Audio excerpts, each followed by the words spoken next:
2025 წელს საქართველოდან ექსპორტის მოცულობამ 7 მილიარდ 291 მილიონი დოლარი შეადგინა, რაც 11.2%-ით მეტია გასული წლის შესაბამის მაჩვენებელს. აქედან ადგილობრივი ექსპორტი 46%-ს შეადგენს, რომელიც 2024 წელთან შედარებით 12.5%-ით არის გაზრდილი. ინფორმაციას სტატისტიკის ეროვნული სამსახური ავრცელებს. ადგილობრივი ექსპორტიდან პირველ ადგილზე ძვირფასი ლითონების მადნებია, შემდეგ ღვინო და სპირტიანი სასმელები.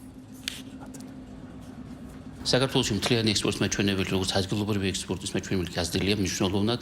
მთლიანი ექსპორტი ახალი ისტორიული მაქსიმუმზეა 7 მილიარდ 290 მილიონ დოლარზე მაღალია, გაზრდილია 11.2%, ხოლო ადგილობრივი ექსპორტი 12.5%-ით 3 მილიარდ 367 მილიონ დოლარზე მაღალი მაჩვენებელია. საქართველო აგრძელებს ზრდას, როგორც ეკონომიკის, ექსპორტის, ისე ინვესტიციების და 2026 წელს ჩვენ ველოდებით, როგორც ექსპორტის ზრდას, ისე ინვესტიციების მატებას. გაზრდილია ადგილობრივი ექსპორტის მოცულობა, ადგილობრივი ექსპორტი დაახლოებით 12%-ით გაიზარდა და ადგილობრივი ექსპორტის მოცულობა 3.4 მილიარდი აშშ დოლარი შეადგინა.